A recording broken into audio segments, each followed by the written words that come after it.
The Mike Wagner Show is powered by Sonic Web Studios. If you're looking to start or upgrade your online presence, visit www.sonicwebstudios.com for all of your online needs. Sonic Web Studios specializes in custom web design, app development, social networking, search engine optimization, domain registration, email marketing, online stores, and more. Since our birth, we have been designing and developing immaculate websites and providing web solutions which are a cut above the rest. As a leading web designing enterprise, we have a team of extremely talented web designers who are well-focused and have the experience of working on multiple web developing platforms such as PHP, Magento, custom WordPress, and more. Sonic Web Studios has been helping businesses of all kinds, whether big, small, established, or startup, impress their audiences with exemplary web solutions. We don't just create beautiful and functional websites. We give you a complete online solution with the main goal of enhancing your yearly revenues. We aim to give your business the online exposure and brand acknowledgement that will help you in achieving increased conversions leading to profitable sales. Call 1-800-303-3960 or visit us online at www.sonicwebstudios.com to get started today. Mention the Mike Wagner Show and get 20% off your project. Sonic Web Studios. Take your image to the next level. Hey everybody, it's Mike from the Mike Wagner Show. It's time to give a shout out to our official sponsor of the Mike Wagner Show, international award-winning author Mian Mosen Zia. If you love fast-paced mysteries, then you'll love Missing by Mian Mosen Zia. Available on Amazon in paperback and ebook. Missing is fast-paced and intriguing with an unforgettable twist. It takes place in 4 countries with 2 strangers and 1 target where truth is an illusion and those you love will be the first to go missing. It's available in paperback and ebook on Amazon. Missing by Mian Mosen Zia has garnered great reviews and is even loved by Hollywood celebrities including Joanna Cassidy, Forbes Riley, and many others. So grab your copy today. Order Missing by Mian Mosen Zia, now available at Amazon. It's now time for the Mike Wagner Show, powered by Sonic Web Studios. Visit online at sonicwebstudios.com for all your needs. The Mike Wagner Show can be heard on Spreaker, Spotify, iHeartradio, YouTube, iTunes, Anchor FM, Radio Public, and the MikeWagnerShow.com. Mike brings you great guests and interesting people from all across the globe. So sit back, relax, and enjoy another great episode of the Mike Wagner Show.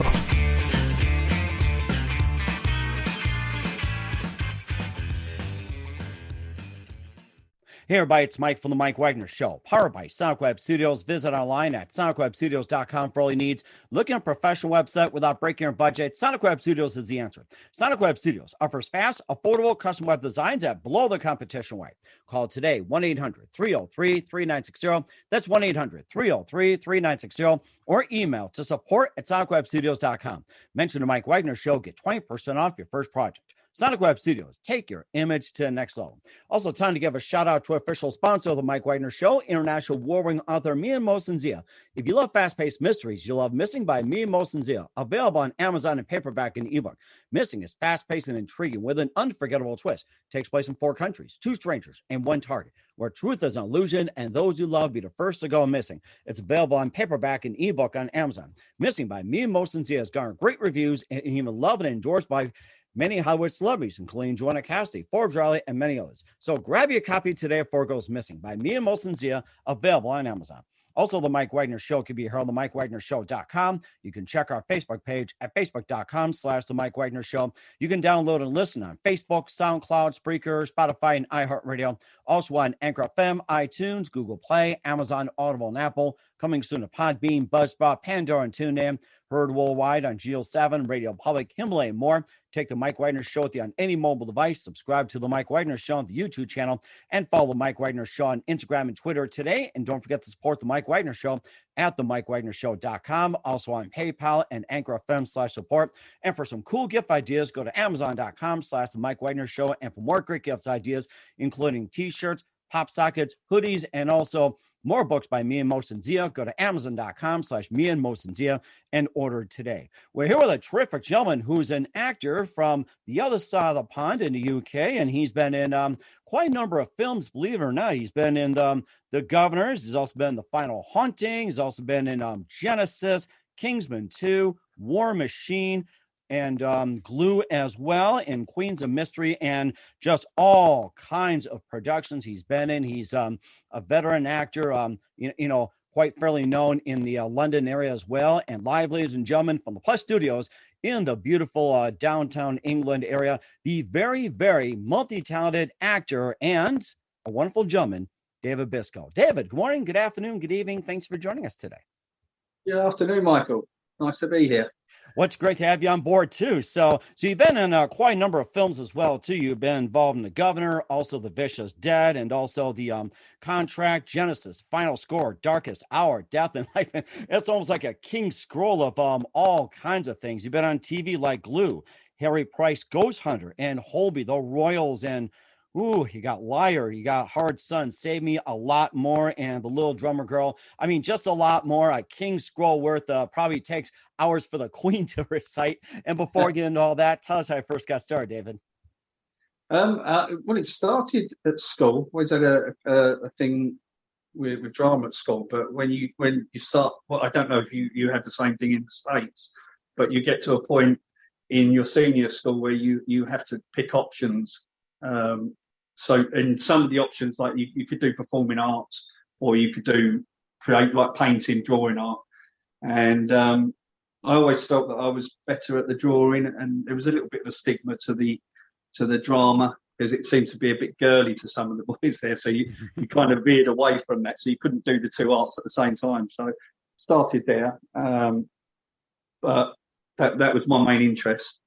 And then after that, I went away from it. I didn't get involved after school. I just got myself a job and worked around. And then I got into working for a place called Neverton Manor, which they do like live theatre events. And so that you would have groups of children come round, and we did like the Wizard of Oz, and I was the Cowardly Lion, and you would perform to the children. Then that group would go, and then the next group would come in.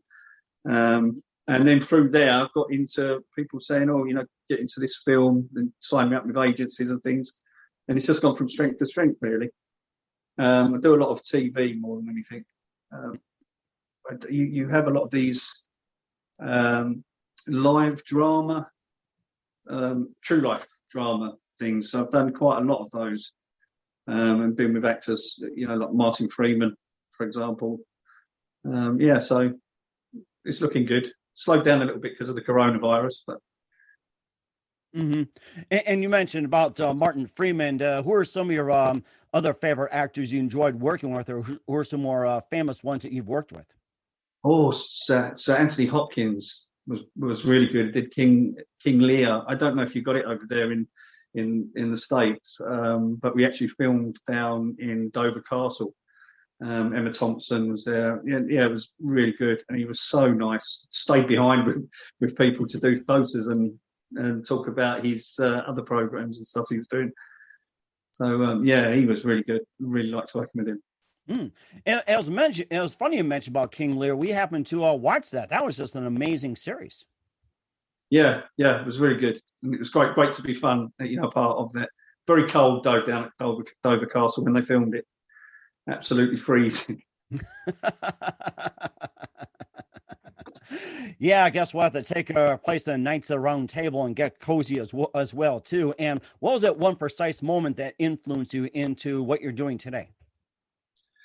Oh, there's many. I think really the biggest thing was first and foremost was the Star Wars things. I just had, as a child growing up with those. But also Clint Eastwood. I just love the Clint Eastwood films, and I never really consider myself very good, but he's so good without even saying words. And I just thought to myself, if I could do that and look good on camera without having to say anything. But yeah, that was the big influence for me.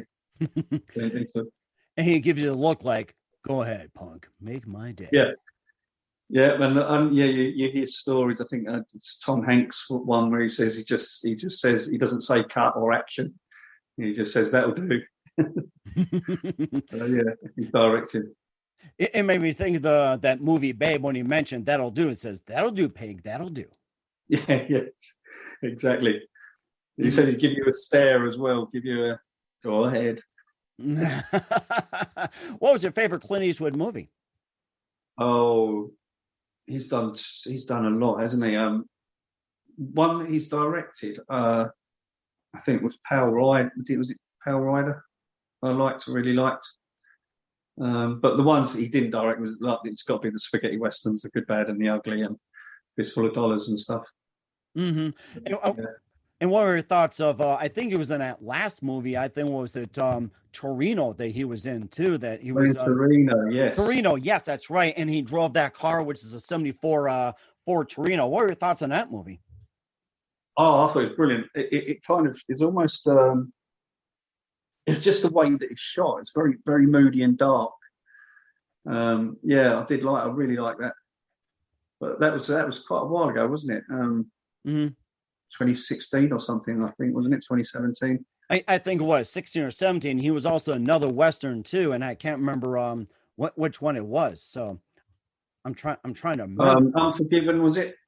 What's that? Unforgiven. Unforgiven, that's the name of it. Okay, I got that crossed up with Yuma for some reason, but Unforgiven, that was a really good one. Yeah, that was a very good movie. Yeah, it was like a gunslinger, wasn't he? An ex-gunslinger. Oh yeah, and I still remember those Dirty Harry movies as well too. And I think I still, the one scene that still sticks in my mind where they tried to I think it was the end that they tried to cross the train track in their Dodge Charger. Train hit, car blew up, and that was the end of the movie. I think that was one of the Dirty Harry ones, I believe. Or yeah, Dirty Harry's. I do like that. Yeah, there was another good films that he were in, series that he was in. I'm not sure whether he directed any of them. I probably need to look up, but yeah. But again, another character where he doesn't need to say a lot. His visual expressions and his mannerisms carry the films. Mm-hmm. Right, yeah, and also, who are some of your other favorite actors and actresses growing up besides Clint Eastwood and Tom Hanks? Who are some other favorites? Well, not so much growing up because he came after people like Brad Pitt. I think are really underestimated because people look at them, you know, him and Johnny Depp, and they look at visually and think, oh, he's a nice looking guy, and it kind of, for me, I don't think they get the recognition for the roles, particularly Brad Pitt. I think he's tremendous, really, really clever man. Who else do I like? God, there's so many to mention. Harrison Ford, he's done some really good films over the years. Yeah, loads to think on. Mm-hmm. I also remember a story about Harrison Ford too, that he worked as a carpenter, and he also was a one-time assistant manager. I think it was at a Pier 14, and he got fired because he came in like 5 minutes late after lunch. He's like, everybody else was doing it. So that was a really interesting story about Harrison Ford, all the things he did before he finally got his first break. I think it was American Graffiti. I think in 70, 71, he was what was he, like 39 or something at the time? Yeah. Just it's there's a story with him on the Star Wars set they filmed over here in the Warner Brothers Studios. Is it Warner Brothers or Pinewood Studios over here in the UK, where he got his leg broken, and apparently somebody had pressed the button, wondered what the button did, and pressed the button, and the door came down, shut on his leg. Oh. And I always thought to myself, that would have been me. That I would have been that person that said, "I wonder what this button does." Yeah. Then shortly after that, he crashed a plane, didn't he? I think he had a plane crash or something, or car crash. Yeah, I think it was a plane crash, and somehow survived. And I think I'll know what exactly happened. I says, "Wow, that was one heck of a miracle. Survive a plane crash like that? You gotta be lucky." Yeah, blessed. Oh, exactly. Yeah. And of course, we'll talk about some of the other films as well, too. But first, listen to The Mike Wagner Show at themikewagnershow.com, powered by Sonic Web Studios. Visit online at sonicwebstudios.com for all your needs. Looking at a professional website without breaking your budget? Sonic Web Studios is the answer. Sonic Web Studios offers fast, affordable custom web designs that blow the competition away. Call today, 1-800-303-3960. That's 1-800-303-3960, or email to support@sonicwebstudios.com. Mention the Mike Wagner Show, get 20% off your first project. Sonic Web Studios, take your image to the next level. Also, check out our, also time to give a shout out to our official sponsor of the Mike Wagner Show, international award-winning author Mia Molson-Zia. If you love fast-paced mysteries, you love Missing by Mia Molson-Zia, available on Amazon in paperback and ebook. Missing is fast-paced and intriguing with an unforgettable twist. Takes place in 4 countries, 2 strangers, and 1 target, where truth is an illusion and those you love be the first to go missing. It's available in paperback and ebook on Amazon. Missing by Mia Molson-Zia has garnered great reviews and even love and endorsed by Hollywood celebrities, including Joanna Cassidy, Forbes Riley, and many others. So grab you a copy today before it goes missing by Mia Molson-Zia, available on Amazon. Also, The Mike Wagner Show can be heard on the MikeWagnerShow.com. You can check our Facebook page at facebook.com/The Mike Wagner Show. You can download and listen on Facebook, SoundCloud, Spreaker, Spotify, and iHeartRadio. Also on Anchor FM, iTunes, Google Play, Amazon, Audible, and Apple. Coming soon to Podbean, Buzzsprout, Pandora, and TuneIn. Heard worldwide on Geo 7, Radio Public, Himalaya, and more. Take the Mike Wagner Show with you on any mobile device. Subscribe to the Mike Wagner Show on the YouTube channel and follow the Mike Wagner Show on Instagram and Twitter today. And don't forget to support the Mike Wagner Show at themikewagnershow.com. Also on PayPal and Anchor FM/support. We're in some cool gift ideas. Go to Amazon.com/The Mike Wagner Show. And for more great gift ideas, including t-shirts, pop sockets, hoodies, and more, and also some great books, go to Amazon.com/Me and Molson-Zia and order today. We're here with the wonderfully very talented veteran actor David Biscoe out of the UK here on the Mike Wagner Show. And we ran off a king scroll of all the accomplishments you did. And you also have been in Paddington 2. You also been in Casualty. You also been in, wow, look at this, The Foreigner, Star Wars, Han Solo, and we did mention about that as well too. You had Wonder Woman, you had The Legend of Tarzan, and also you had Winnie the Pooh, Goodbye Christopher Robin, and this has all been happening as of late. I mean, it is just so amazing what you have. I mean, you have to say this of maybe 2018, 19, you've had a very good year in terms of films. Yeah, and, can't complain. As I say, we did sort of have the lull after in the industry after the first lockdown during the pandemic, but then once that lifted, I got busy again, and I was. Do you guys familiar with the TV show EastEnders? The what's that? The TV show EastEnders. It's a British thing, like Cockneys, and you're probably not. I don't know if you get it over there. You say it's the Avengers or Extenders? I'm trying to understand. EastEnders. Okay, all right. I'll have to look that up and check that out. But I'm glad you mentioned as well too, and maybe about some of the other films you've been in, and Paddington, Winnie the Pooh, and it seems like that you've been in some family friendly films and just play some very lovable characters. It's amazing. Yeah. I mean, you're never sure whether you're going to get cut and whether you're going to, what scenes they're going to keep in. As I do love doing films, but TV tends to be a little bit more friendly because you end up on the big films. You've got so many people. They're such fast productions, and it's amazing because you just need one of those elements in a production to not be working, and the whole thing goes. It could be the electricians.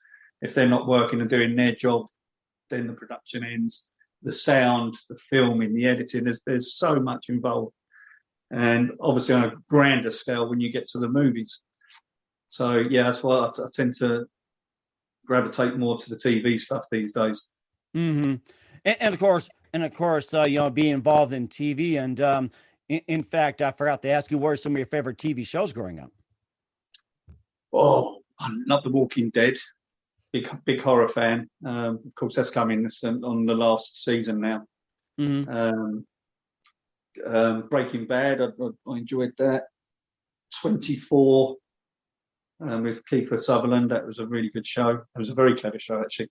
Game of Thrones. I believe they're doing a prequel to Game of Thrones. They're working on. What else? Peaky Blinders. I don't know if you get that. That's like the Birmingham in Britain back in the 1920s and 30s. The gangs that went around then. Lots of TV shows. I'm not a big. The only one I really watch consistently is The Walking Dead. The others I would record and then binge watch. So I'm not a huge TV, sit down and watch a TV show. I mean, and I never watch it. I don't like watching what I've been in, and you know, it's not something I would think, oh, I'm going to go and sit and watch that because I'm in it. The only way I would do it was if it was something, you know, if it's a show that I would normally think, oh, I'd like to watch that. Then I would do it. But you know, I've been, as you said, Holby and EastEnders. I never watch those shows, so even when I'm in it, I don't really see myself. Mm-hmm. And of course, you know, everybody likes to binge watch. That's been the big thing with Netflix. And I have to say this, I probably last like 3 shows of binge watching, and off I do something else. I mean, that's just my thing. So binge. Yeah, Netflix and Amazon have been probably for a lot of people during the lockdown as well. It's got huge usage, I think, because of that. There's more people are tuning in. Mm-hmm. And of course, you know, I was thinking about British programming. I remember getting first exposed to it. Monty Python's Flying Circus. That was one of the funniest shows I've ever watched. And, yeah, they're good. Did you ever see the 40 Towers? John Cleese. Yes, I did watch some of it, and you know, the way it runs, it's like, oh, come on, get some breakfast here. yeah. And it's, of course, some of the episodes they've kind of pulled because they're not politically correct now. There's one with the Germans where he's talking about the Germans. Apparently, they're banned out on some of the TV stations now. And we're just talking about that the other day, that, you know, shows like Monty Python, movies like Blazing Saddles or Laughing in America, you know, they weren't politically correct, you know, 40 years ago. Nowadays, it would have been banned from TV. And now there's word that the Muppets had put on a warning label saying that the majority of the content is offensive. And I went, boy, Kermit, what's next? Kermit the Frog, you know, not permitted to use the F-bombs or anything like that, or what? Yeah, you've got to think it's like a mixed relationship going on there with the pig and the frog. So, you know, that's quite in keeping with what they're trying to push anyway. So I don't know why they're yeah, that's an odd one. That's a real odd one. The Muppets have been around forever. I wonder what Jim Henson would think. Of course, you know when they did the whole thing like of The Office, where you know, Miss Piggy dumps Kermit and then he goes with Denise, which is a similar frog as well too, and there's all kind of drama, and people were just like, what would Jim Henson think? And he'd be like, Kermit the Frog, just ready to kill somebody. yeah.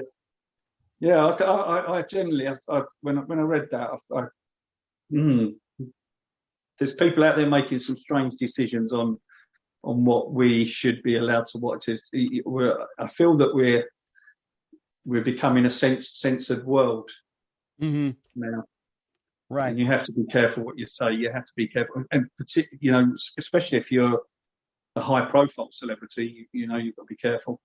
And they're also saying too, I was reading about comedians as well too. A lot of the comedians have stopped touring the college circuit because they've gotten very politically correct. They feared they're going to offend somebody, get sued, and whatever else. And there's one thing I'm going to say about the Mike Wagner Show: you don't need to be politically correct. You can say what you like. So I'm not going to censor you one bit. Don't even worry about it. So yeah, but the thing is, if I said something and you aired it, somebody would say, oh, I'm offended by that, and then that's the trouble nowadays. There's always someone offensive. Ryan Atkinson, I think, said something about that, about people being offended too easily. Right. And of course, I think you should put warning labels on it. Deal with it. Yeah, exactly. I mean, it's I can't see it getting any better now. I think they've crossed that line now where they'll be making people thinking where they're going to be writing a script and thinking, oh, I can't put that in, and it could be really good for the story, but they're well, if I put that in, then the film might not get shown. Right, or it might get sent underground too. And do you think, you know, getting a job in the industry is going to be easier, the same, or difficult with the new standards being put in, like with COVID, political correctness, and all that? Do you think it would be easier, or do it be more difficult to get some work? I don't think it's going to make much difference. I think the difference will be the quality of the work that you'll be able to get.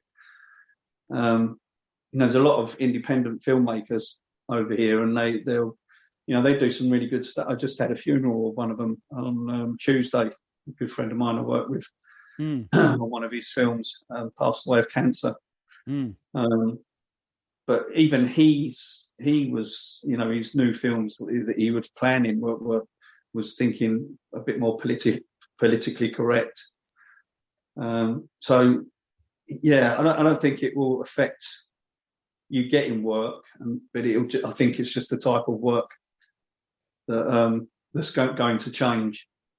I was working on something the other day. I mean, it's this COVID thing. It's just absolutely, it's mind-boggling, because they had somebody there with a 2-meter extendable pole and measuring the distance between you with this pole and the next actor. And I'm thinking, what? You don't need to do that. You really don't need to do that. You're in a closed set. You're sitting in, it's all indoors, even though you've got the mask on. You're taking it off when obviously when they go say action. But I don't know. It's just getting mad. Mm-hmm. And of course, you also mentioned that you seem to enjoy TV. You've been in Glue, Harry Price Goes Hunter, Holby, The Royals, and also Harlots, and Man in the Orange Shirt, Liar, The Crown, and of course EastEnders. You did talk about, and I'm looking at like I think we did hear some of it. In the States, Save Me, The Investigator, The Crown, and a lot more. And maybe just recap some of the TV appearances. Maybe how about the ones that kind of stood out in your mind? One called A Confession. Mm-hmm. That was based on an actual, and that was the one with Martin Freeman, and that was based on an actual. He was a taxi driver, and he's a serial killer.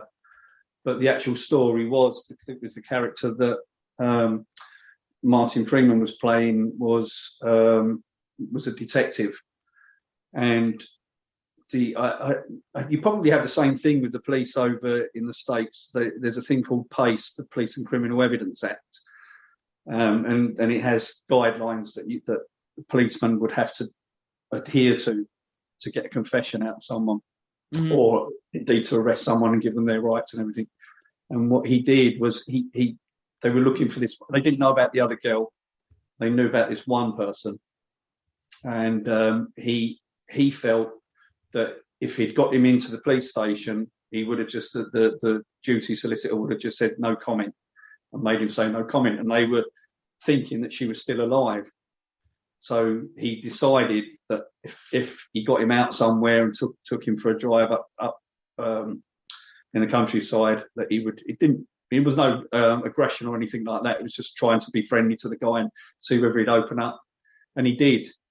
And he told them. And he told them about another girl, but because he didn't follow their guidelines, he basically lost his job. Even though that he'd sold and found the missing girl, discovered about the second girl that they didn't know that he had killed. So yeah, it's Stephen Fulci, his name was, the policeman. So you can Google that. He suffered a lot. It was almost like they hung him out to dry. So that was a really good one to work on. Did lots of days, lots of nights, lots of driving. There's another one called Code 404, which I did a lot of just last year, just after the lockdown. And that's almost like a futuristic crime drama thing, comedy. Some funny bits in there that I'm not allowed to talk about, but I'll stand in there when they're doing it, and I'm trying not to laugh. Yes, it's funny you mentioned about something about funny bits, and maybe what are some of the funniest moments you had, like on and off camera? It can be TV, film, or stage, or anything like that. Maybe some more of the funnier stories you've been involved in. There's a couple. When I did Hello in on stage at the Romford Theatre. And I don't know if you're familiar with Hello Hello, but it's a World War II comedy, and it was a TV show. It was the French occupation of Germany, and the two British airmen that got stranded there, and the resistance, and it was quite funny. And I played this character called Lieutenant Gruber, who was very camp, and was a German officer. And we're doing this on stage, and I'd suggested that there's a bit in there where he has a cigar, and the French girl gives him this exploding cigar. So I suggested, because how they were going to do it was the lights were going to go out, and I said, well, let's get another cigar and peel it back, like the Roadrunner type of thing when it peels back like a banana. And I said, and then I'll go off and black my face up. And so we did that, and I think it was like 2 or 3 days into the run. I had a cue from then from the next scene, because I go when the cigar explodes and the lights go out, I go off stage, and then they carry on with another scene. And I had this cue where the general comes in and he's looking around, and my cue was when he said, "There's many people dressed as Hitler in here," because everybody was dressed as Hitler. And so I'm standing at the top, and I'm thinking, I don't know if I heard my line. So I've just minced down to the front stage, and it was the way he looked at me. He didn't look at me like it in the other days of the run. He just looked. It was like a shocked look. And that made me think, I doubted myself and thought he wasn't expecting me there, so I've come down at the wrong time. So I just stayed in character, and excuse me, General, I seem to have come down at the wrong time, and I minced back up the stage. And I'm looking down the end of the theatre, and the director's at the end waving me back on, get back on. So yeah, that was one. Another fun thing I did was, the film The Lady Killers? Lady Killers, yes. Yes, so we did that on stage, and I played Constable MacDonald and Lady Tromlyton. So I had to dress up as an old lady and come on when they did that, and that was real good fun.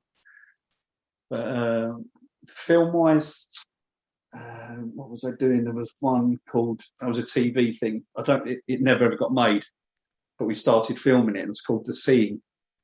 And so on Action, I was supposed to something rings a doorbell, and I was supposed to go. We were in this really old cottage, and so the ceilings are quite low, and I'm trying to sort of, on Action, I'm trying to make sure I don't bash my head, and I forgot about the step and tripped over the step. The other one was Glue. We was running through the woods, and the director kept saying, let's just do another take. We were running through these from this stinging nettles and logs. I said, you're only trying to do this because you want to catch one of us falling over. And because he's laughed, he said, no, we'll just do one more. I've gone back up the hill. I've gone running down this hill on Action, and I've just took a different route, hit this log, and went face first into a load of nettles. No. And I went to, I told you, did you get that on film? Yeah, that was good. But little red spots all over my face. And also too, working with animals, children, and everything else, that's also another challenge as well too. And maybe just being around animals too, that presents a challenge in some films you've been in. Yeah, I think I've not had a lot of films with animals, other than, say, the scene in the Solo movie that never got shown, and they had the dogs. But there was a thing that I was doing. I think it was an American show as well, because they film it a lot over here. And I was playing a parent. This young girl was supposed to walk across this field, and she was so pleasant, really pleasant. She was chatty, and I was asking her what she'd done, and she goes to theatre and drama school and all of that. But throughout the day, you could just see her attention span waning, and she just started rolling all over the floor in the mud and it's, the soccer pitch lines and like white chalk marks. She's rolling in that. And I'm saying, you're going to get all that on your costume. Oh, I don't care. And I'm thinking, and I got to the stage where I'm thinking, God, somebody take this kid away from me. Mom! She just completely lost it after a while. Generally, they're pretty well behaved, and they switch them out. They tend to try and use twins, I think, so that while one's on, the other's resting, and then they can switch them in. That's rather common too. Just like with Full House, you have Mary Kay and Ashley. It's like they'll pretty much just play the same, be the same, whatever else. You got stand-ins and all that. And you talk about the pandemic as well too. What are some of the things were you doing during the pandemic? Like say with maybe just shooting virtual, writing scripts, or anything like that, or any projects you were doing during the pandemic? I was working at Neverton Manor, funny enough, because I'm also, which I've never said, was I do a bit of gardening and landscaping, so that kept me busy when I couldn't film, and it still does. If I've got no days, I've still got a few days that I can go out a week to keep me busy. But I'm writing a script at the moment. I'm almost done with it. Then I'll probably put it away for a few months and then go back and revise it. I don't know whether I will get the funding to get it made, but I don't really want to make it without a budget. So that's called A Girl of His Dreams, and it's a bit of like a supernatural Fatal Attraction kind of thing. Oh, interesting. I remember that movie, Fatal Attraction. Wow, that was that was a powerful film, wasn't it? Yes, it's like I don't want to give away the ending. It was too powerful. Like, yes, but I mean, clearly mental illness had a big part in that film. But Glenn Close's character had serious mental issues, didn't she? So she portrayed that really, really well. Amazing actress. Mm-hmm. And I think Michael Douglas was in that as well too, and he was just amazing. I think that was that won actually quite a few Oscars, I believe. Yeah, he's a good actor. He's not done much since, has he? I think he's still married to Catherine Zeta-Jones. Right, yeah, and I think they haven't done much lately too. But the news had been before he passed on was it Kirk Douglas hitting the century mark? That was something. Yeah. Yes. I mean, is he still with us? I think he is, isn't he? I think so, and I think his wife turned 100. They're like the what was it, like the only living centurion couple that's alive, or maybe just a few. I mean, the focus has been on that instead of Michael lately, though. Yeah. I suppose Michael might like that though, if he's dead, because it's a horrible thing to say, but you don't know how long he's going to be with us, so might as well enjoy the limelight while it's still given to him. Right, exactly. And I think I remember watching Spartacus, one of Kirk Douglas's earlier movies, and he was one of those from the golden age that actually ruled Hollywood. And although he was an actor, he had the ability to tell directors what to do, how to do it, and how to suggest. And he had the power just like that, Kirk Douglas. Yeah. Also, I met Tony Curtis, that was actually in Spartacus as well. And by that time, it was one of these Comic Con things, and he was in a wheelchair with his big Stetson on, but his hands were like shovels, massive hands. You don't realise the size of someone when you're looking at them on a film or TV show until you actually meet them. So yeah, he was a nice guy. Mm-hmm. And I remember some from the golden age as well too. Olivia de Havilland, and of course you had Charlie Chaplin, and he started the movement with Mary Pickford and others. When at the time back in the day, you were actually employed by a movie studio, you're employed by MGM, you're employed by Columbia, you're employed by Warner Brothers. You never ever mixed studios. And Charlie Chaplin, Mary Pickford, and the others were like, "This is ridiculous. We should be able to choose our own roles instead of being tied." And that's how they got United Artists. And I remember those days, it was like, you were tied to one studio. Yeah. And Laurel and Hardy were the same, weren't they? They were tied to how Roach, was it? Roach Studios. Mm-hmm. And they were two of my all-time favourite comedy duo. They are, Laurel and Hardy. I absolutely love them. Oh, yes. When I was in the recent film that they did with Steve Coogan and John C. Reilly, who they did an amazing job as Laurel and Hardy. Wow. That is something. That is something sorry, too. I'm sorry. Go ahead.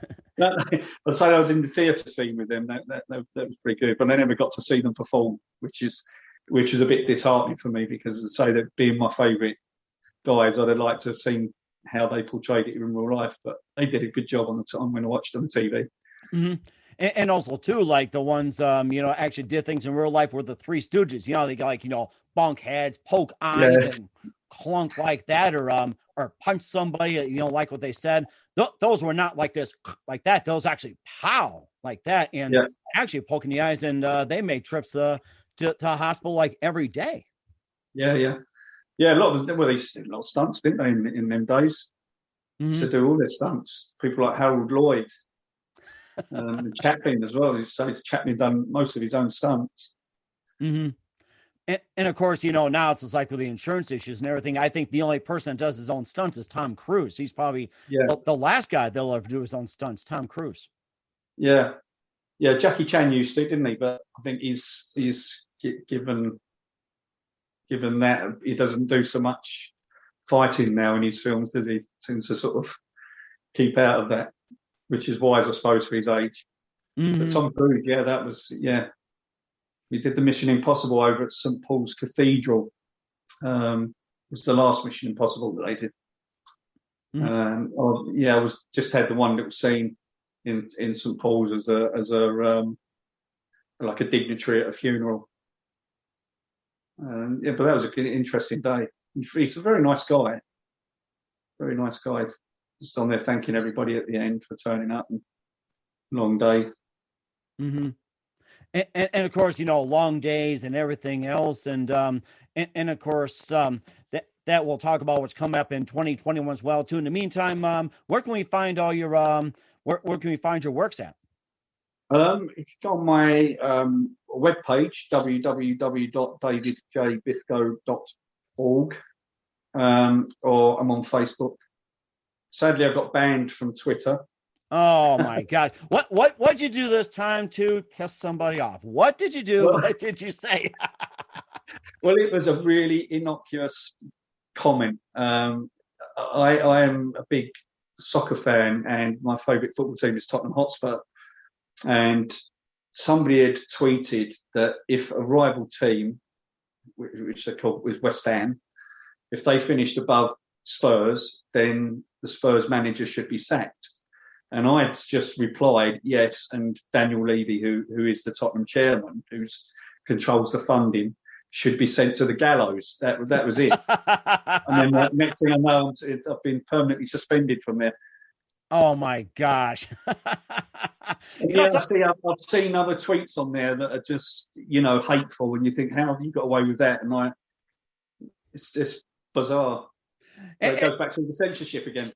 It's so sad too that with the whole social media thing, and I had a couple of events that happened recently, and I was liking everybody's thinking. Next thing you know, I got banned from liking and commenting. I was like, I went through hell the last couple of days. There are people went through worse, and they're getting away with it. It's like it's just running rampant like crazy. But then when it comes to sports, you can pretty much say what you want as long as it stays on the good side. If the law agrees with them, it's okay. If the law does not agree, then you get banned. You're right. I mean, my goodness.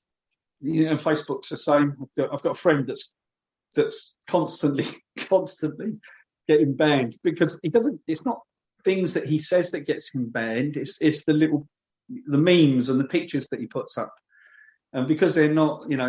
I don't find them offensive. I just find them funny. If you've got to be able to laugh at yourself in life to get along, and you can't walk around and be offended by everything all the time. But he's constantly on in Facebook jail, he calls it. But we don't know if it's someone. You don't know whether it's someone reporting you or whether it is actually the mediators looking in and saying, "Oh, that content's a bit offensive. We're going to remove it." Or you got those so-called fact checkers out there, so they could be paid by some organization. You're right. So, yeah. Oh my goodness. And of course, we can still find you on social media. And what's coming up for the very talented actor David Briscoe in 2021? We'll find out in just 1 minute. You listen to the Mike Wagner Show at themikewagnershow.com, powered by Sonic Web Studios.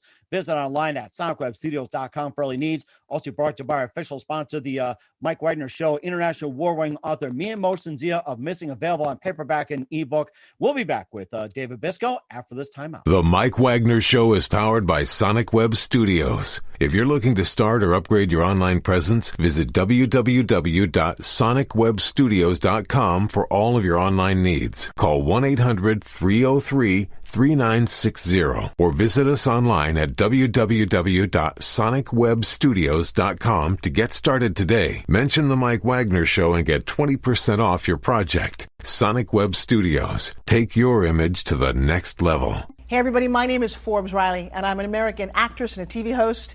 And I was delighted when I got my copy of Missing, which is Extraordinary Relation of Ordinary People based on a real life relationship. It's well written. It's amazing. It talks about a man who has lost his wife and his daughter, and it's very well done. I'm going to highly recommend that you go get your copy of Missing. It is a powerful, exciting read. Mr. Mia Mosensia. He is the author of Missing. And I want to give a big shout out and a kiss all the way halfway around the world to my dear friend. Check him out at Mia's website. It's called www.miamosensia.com. Missing, available on Amazon. Again, I'm Forbes Riley, and I will see you again soon. Bye-bye. Hey everybody, it's Mike from The Mike Wagner Show. The Mike Wagner Show can be heard on over 30 podcast platforms, including Facebook, SoundCloud, Spreaker, Spotify, iHeartradio, Anchor FM, iTunes, Google Play, Amazon, Audible, Apple, and more. Coming soon to Podbean, Buzzsprout, Pandora, and TuneIn, where The Mike Wagner Show interviews great guests, cool conversation, lots of laughs, coffee, and more. Take The Mike Wagner Show with you on any mobile device. Subscribe to The Mike Wagner Show on the YouTube channel, and follow The Mike Wagner Show on Instagram and Twitter today. Hey, this is Ray Powers. And if there's one thing you can count on in these unpredictable times, it's that you're in good hands getting some great radio, courtesy of The Mike Wagner Show.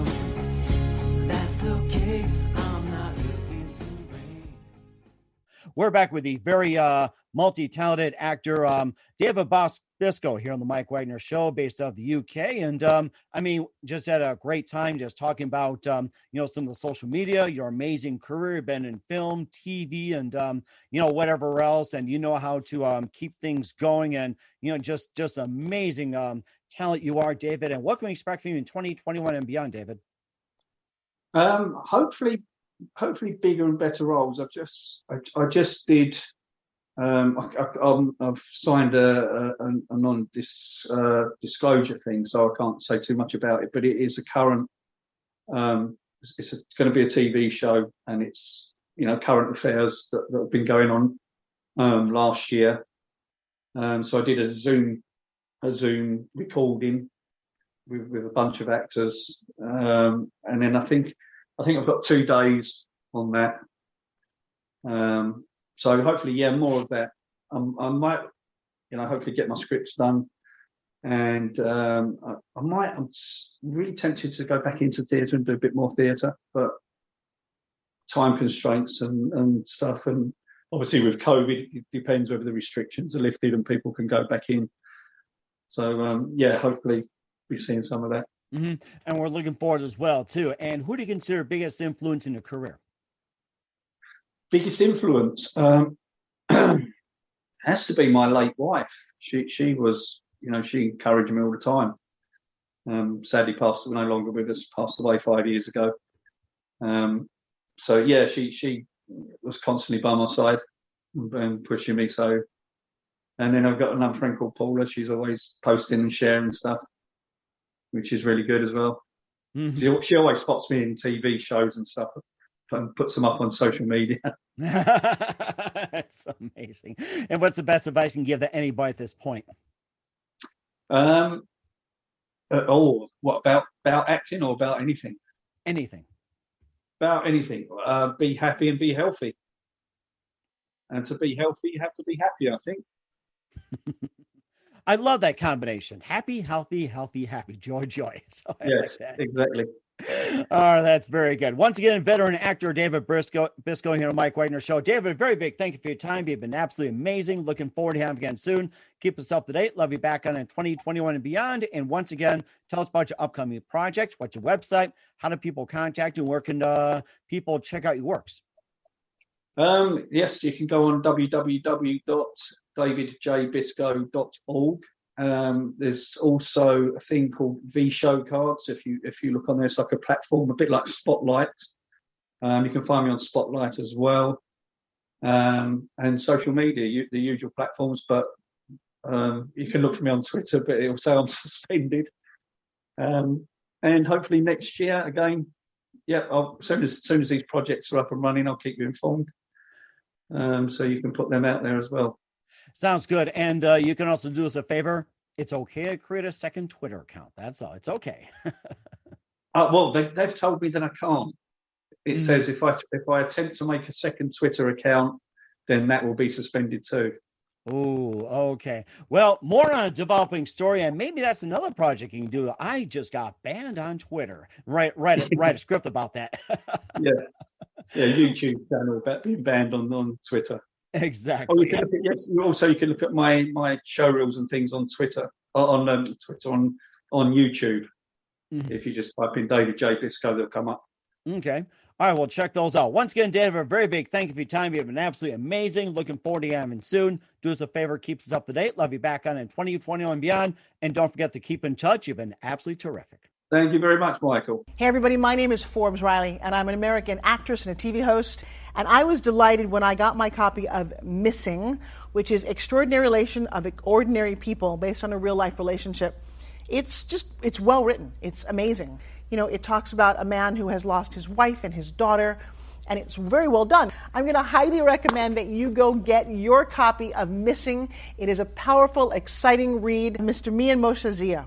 He is the author of Missing. And I want to give a big shout out and a kiss all the way halfway around the world to my dear friend. Check him out at Mia's website. It's called www.miamoshenzea.com. Missing, available on Amazon. Again, I'm Forbes Riley, and I will see you again soon. Bye-bye. The Mike Wagner Show is powered by Sonic Web Studios. If you're looking to start or upgrade your online presence, visit www.sonicwebstudios.com for all of your online needs. Sonic Web Studios specializes in custom web design, app development, social networking, search engine optimization, domain registration, email marketing, online stores, and more. Since our birth, we have been designing and developing immaculate websites and providing web solutions which are a cut above the rest. As a leading web designing enterprise, we have a team of extremely talented web designers who are well-focused and have the experience of working on multiple web developing platforms such as PHP, Magento, custom WordPress, and more. Sonic Web Studios has been helping businesses of all kinds, whether big, small, established, or startup, impress their audiences with exemplary web solutions. We don't just create beautiful and functional websites. We give you a complete online solution with the main goal of enhancing your yearly revenues. We aim to give your business the online exposure and brand acknowledgement that will help you in achieving increased conversions leading to profitable sales. Call 1-800-303-3960 or visit us online at www.sonicwebstudios.com to get started today. Mention the Mike Wagner Show and get 20% off your project. Sonic Web Studios. Take your image to the next level.